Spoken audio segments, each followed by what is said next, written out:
उठती है, जब भावनाओं के श्रृंगार से दिल के कैनवास पर तस्वीर उभरती है, जब दिल धड़कता है और वेदनाओं का ज्वार उभरता है, तब जाकर किसी कवि की एक रचना कागज पर उतरती है। इतना उसको तकलीफ लेकर उसके एक कविता यहाँ लिखी जाती और जब सम्मेलन में पढ़ी जाती तो यहाँ पर मैं समझता हूँ कि मैंने कई सम्मेलन समझो अटेंड किए। अभी उधर आप लोग आए नहीं, शेगांव में मुशायरों में और कवि सम्मेलन में हमेशा मैं शरीक होते रहता हूँ। वहाँ पर निरंतर मेरी कविताएं पत्रिका में आती रहती है। लेकिन वहाँ पर मैंने देखा कि जो साहित्यिक लोग वहाँ आते हैं उस वक्त उनको अपने साहित्य के अंदर जो आज परिस्थितियाँ हैं उसका अंतर्भाव करते आने को होना। क्योंकि परिस्थितियाँ क्या है कि आज जो लेखन हमारा हो रहा है वो कल्पनाओं में ना आधारित नहीं होना चाहिए। बहुत से लेखक अभी आपने लोग यानी कई लोग ऐसे आ गए हैं जिसमें परिवर्तन के साथ साथ में वो अपनी जीवन शैली भी बदल रहे हैं और इस जो नया युग आ गया है इंटरनेट युग इसके साथ में जुड़ भी रहे हैं। तो लेकिन सम्मेलनों में क्या हो रहा है कि आजकल थोड़ा सा राजनीतिक हस्तक्षेप भी हो रहा है, पैसों का प्रभाव भी हो रहा है और इसी कारण की वजह से थोड़ा सम्मेलन का जो दर्जा होना चाहिए वो दर्जा आज मिल नहीं रहा। और आप लोगों ने देखा होगा कि जो नई पीढ़ी जो है हमारी वो साहित्य की तरफ जो आकर्षित होना चाहिए वो उससे दूर विमुख होती जा रही है। तो इसलिए हमारा आज प्रयास ऐसा होना चाहिए कि कैसे ढंग से किस ढंग से इस साहित्य के क्षेत्र को उसके लाए। आपने घर में तो आजकल जैसे कोरोना काल तो आया लेकिन घर में अखबार भी कम हो गए। पहले घर में अगर एक पेपर आता था तो वो लोग गर्व से बात मोहल्ले में बोलते थे, हम हमारे पिताजी वगैरह लाते थे तो सब लोग वही यांच्या घड़ी पेपर येतो टाइम से तो ऐसा बहुत बड़ी बात थी गर्व की। आज अखबार कम होने से घर में वाचन कम हो गया। तो आप लोगों ने उतना भी किया कि साहित्यिक दर्जे के जो अच्छे अखबार है उनके लेख घर में रखे तो बच्चों को पढ़ने की आदत लगेगी। तो कम से कम आप उतना कीजिए। यहाँ पर एक 3 प्रश्न मेरे दिमाग में आए थे कि आज साहित्य जो है इसके बारे में जो नई पीढ़ी है वो क्या सोचती होगी। जैसे साहित्य को क्यों रचा जाता है, एक समझ में साहित्य रचने की जरूरत क्या। तो आपने देखा होगा कि पुराने काल से लेके चाहे अपना वैदिक काल हो, कभी जो भी हुआ होगा, जितने भी क्रांतियां देश के अंदर हुई, हर वक्त जो है देश को जागरूक करने का काम इस साहित्य ने किया है। साहित्य का महत्व कम नहीं है, लोगों के अंदर उतनी विचारधारा डालना और लोगों के अंदर ये भावनाएं पैदा करके अपने देश भाव एक बंधु की भावना पैदा करना, ये एक बहुत बड़ी सामाजिक जिम्मेदारी ये कवियों पे और साहित्यकारों के ऊपर है और वो धर्म आप लोगों ने निभाना चाहिए ऐसे मुझे लगता है। दूसरा कि पाठक भी साहित्य क्यों पढ़े, अगर पढ़ने वाला है तो पढ़ेगा क्यों। आपके साहित्य के साथ में जब वो जुड़ेगा पढ़ेगा तो उस जुड़ने पर उसको ऐसा लगना चाहिए कि ये मेरे जीवन की घटनाएं इसके अंदर लिखी है। ऐसा जब आप पूरे घटनाओं का जीवन का सार उसके अंदर डालेंगे तब वो पाठक साहित्य की तरफ आकर्षित होगा और पढ़ने का जाएगा। और दूसरा है कि आज का जो समाज है इसको साहित्य से अपेक्षाएं क्या है।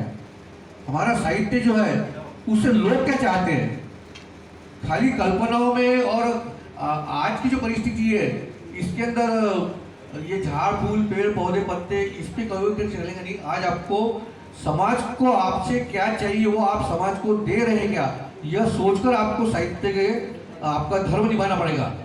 और इसी के ऊपर मैंने अपनी बात करने की कोशिश की है कि केवल कविता ही नहीं कवि का कर्म होना चाहिए, केवल कविता ही नहीं कवि का कर्म होना चाहिए।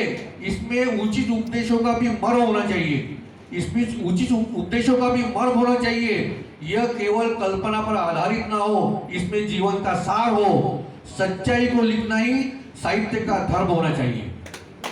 तो जब तक आप साहित्य के अंदर आज भौगोलिक परिस्थिति का सत्य उसमें मिलाएंगे नहीं तब तक आपका मैं समझता हूँ कि इसमें ये लोग जो है इसमें साहित्य को आकर्षित। अभी आपने जैसे किसी ने सिंधुताई सप्ताह की बात की, सिंधुताई सप्ताह का अभी तो उनका माई का देहांत हुआ है, उनका आपने जीवनी आत्मकथा पढ़ी होगी आप लोगों ने।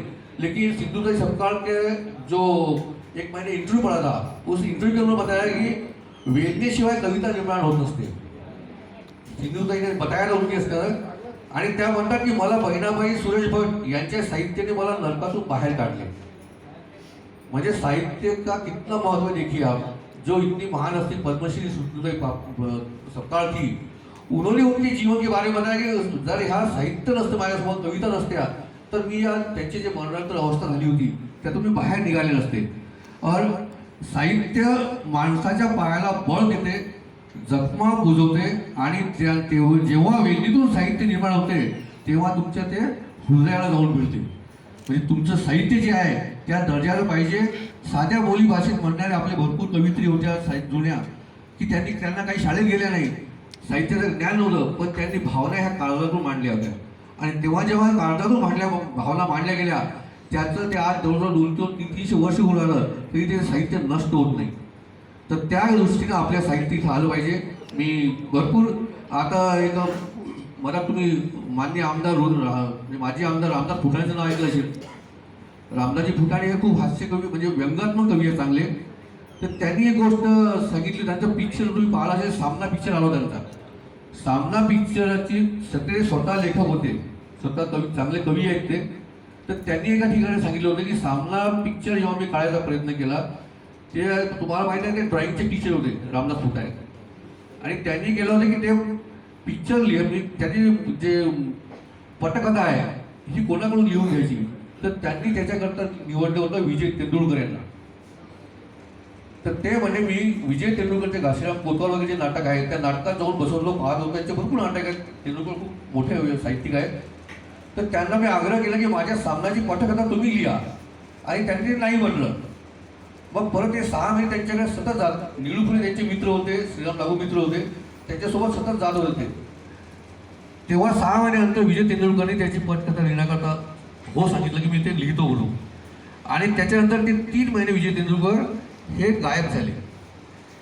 आणि त्याच्यानंतर आले आणि त्यांनी ते लिहिलं. तर त्यांनी सांगितलं 3 महिन्यात त्यांनी काय केलं विजय तेंडुलकरनी त्या पटकथा लिहिण्याकरता. त्यांनी आधी काय केलं, तर त्यांनी काय केलं की ते 3 महिने ज्या कारखानदारावर ते लिहिणार होते, साखर सम्राटावर, त्या आपल्या साधी शबनम, तुम्हाला माहिती असेल विजय तेंडुलकर साधी शबनम आणि साधी चप्पल घालून, पैजामा घालून त्यांनी सर्व कारखान्याला भेट दिली, त्या मजुरांशी ते बोलले, तिथल्या कारखानदाराचे जीवन पूर्ण चरित्र पाहिलं. म्हणजे त्यांनी पूर्ण त्याचा समाजातील मानवाच्या मनाचा, त्यांच्या घटकांचा त्यांनी पूर्ण अभ्यास केला.